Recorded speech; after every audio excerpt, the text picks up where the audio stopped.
Welcome to Honey of Knowledge. This is Ashish Gaurav. So today, let's make you rich. Not literally, but so today, let's do something in finance. If you haven't heard of backtesting, it's a very powerful tool to understand if your stock strategy is going to perform well or not. Now, a basic disclaimer here would be that I am no finance expert. I just want to look it through the lens of a mathematician, and it is not guaranteed to give you results. But as nobody knows future and nobody has data on future, this is the best we have, and this is employed by a lot of fund managers. So let's start backtesting today. Now, this is what the result of backtesting uh, should give you. Now, in these two charts, what I have done is I have taken Sensex and two portfolios, portfolio and portfolio light. I'll detail you what exactly are these portfolios, what is their constitution. The important aspect is that the portfolio is overperforming Sensex, and portfolio light is also overperforming Sensex by a very large margin. And there's a big drawdown in Sensex, uh, but the portfolio light is able to avoid that drawdown. Now, drawdown in finance means a significant downward movement in prices like this from its highs. So you can see this is a big drawdown here, but there's not that kind of a drawdown here. So these two portfolio ideas seem quite good. They are overperforming Sensex, which is not an ordinary feat to achieve. So let's understand how I got these ideas. Now there are many technical ideas of making a portfolio, but what I'm looking at it is purely from a value perspective and the idea of diversification. Now let's look at my idea.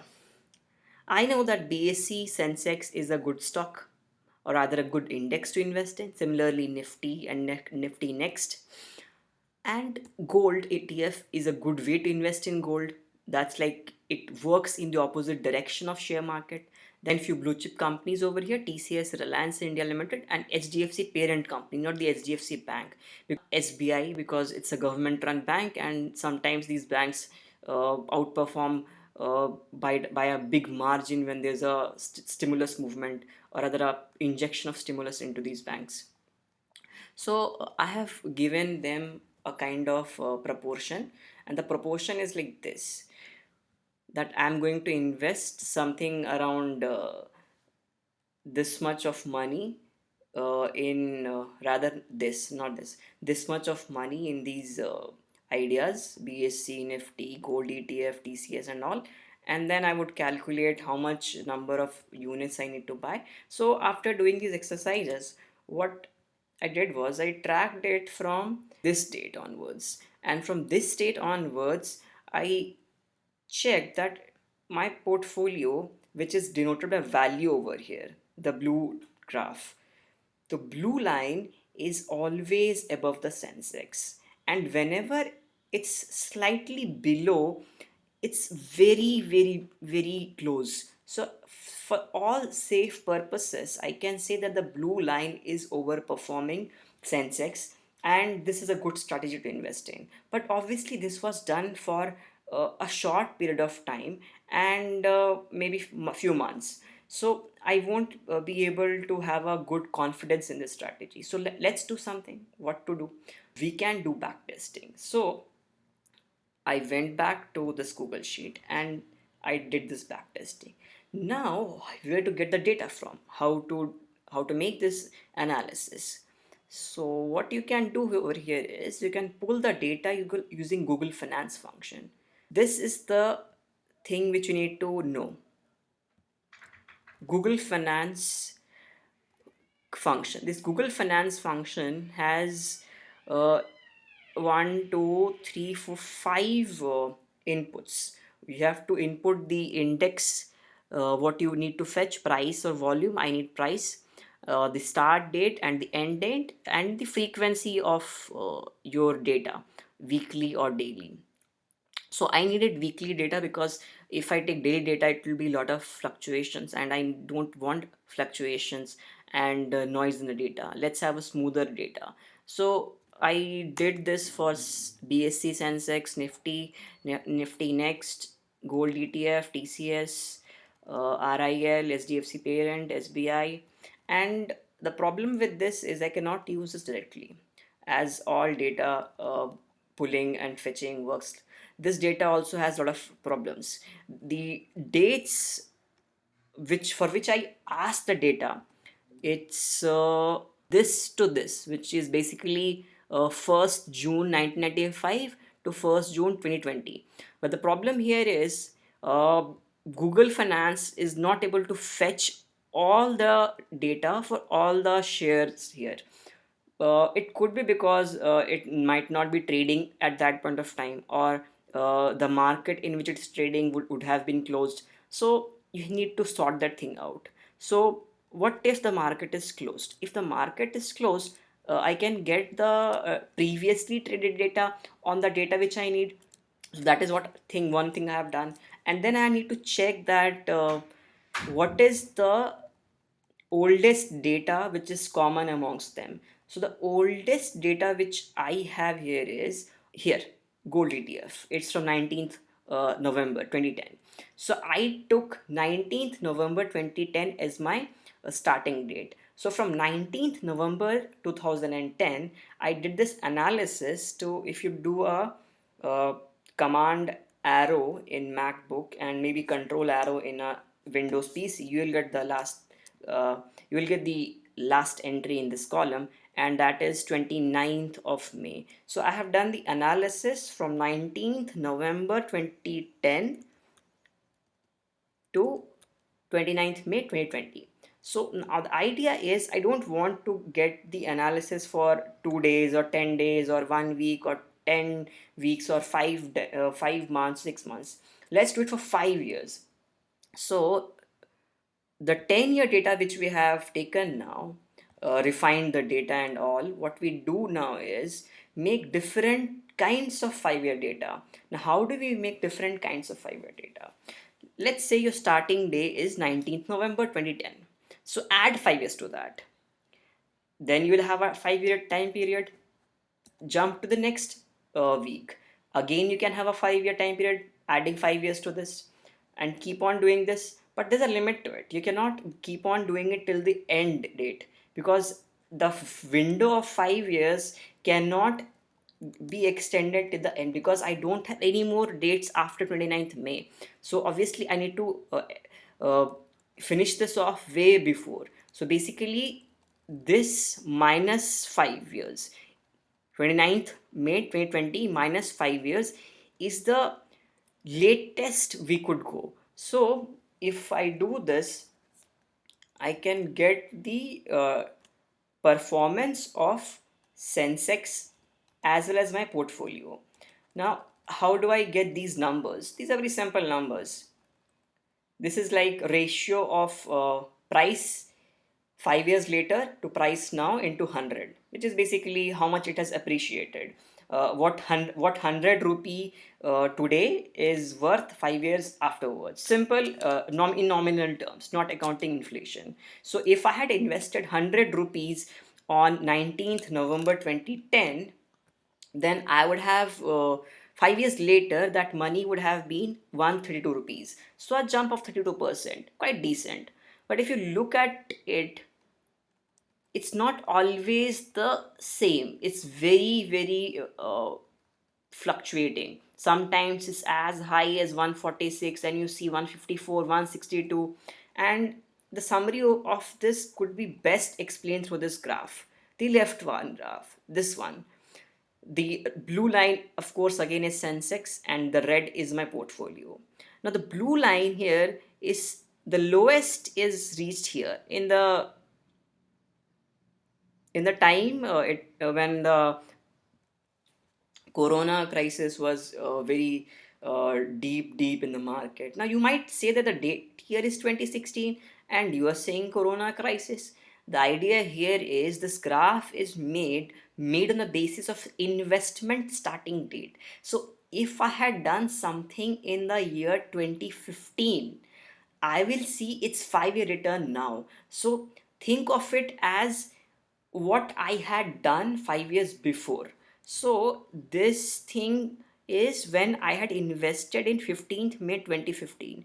So if I had invested in 15th May 2015, then my 100 rupees would have been worth only 103 rupees. So it's like only a 3% rise. It's worse than a savings interest rate. So and on the other side, if you had invested your 100 rupees on let's say 17th May 2013, it would have been 168.55, or a jump of roughly 69%. So it's like the timing of the market decides your 5 year returns, but you cannot time the market perfectly. So you need to find out a good strategy. Now if I take the red graph, the portfolio is not performing that bad compared to Sensex. It's always above the Sensex. And just look at this thing. In this portion, it's way above the Sensex. And in this very steep movement, rather steep downward movement of Sensex, even in that case, the red one is higher than the Sensex. So it makes a good case for investing in this portfolio. But the bottleneck with this portfolio is you need to invest roughly around 1.4 lakhs, because the you can only invest in quantas of share. You cannot invest in like 0.25 shares. So considering the share prices and all, you cannot invest anything less than 1.4 lakhs, which is a severe bottleneck. So I decided to have a different portfolio known as portfolio light, which can be something roughly around 10 to 12,000 rupees depending upon the market prices. So how to go about it and make it equally diversified? So what we have to do here is understand which shares to invest in for diversification and what their prices should be. So if I go back to my earlier sheet of shares, I can see that TCS, Reliance, and SDFC Parent, if I invest in these three and also add in a gold ETF, I would be pretty much in a good situation. It will be good diversification because I'm invested in gold, I'm invested in a blue chip company, I'm invested in an industrial company, and SDFC I'm invested in a banking company. Now if you look at their prices right now, SDFC Parent is trading at like say 1800 rupees. So you can invest 2 3 shares here easily. And similarly, Reliance India can be also given around 5,000 rupees. And similarly, TCS can also be invested in. And similarly, Gold ETF. So I have taken Gold ETF, TCS, Reliance India Limited, and SDFC Parent. Now, if you look at this sum over here, if you're smart enough and you are using a lot of a Google Sheet or Excel, even Excel, you know that if you select cells, you get the sum over here. So the sum of these cells is 9,500 rupees. So if I take one share each, I get 9,500.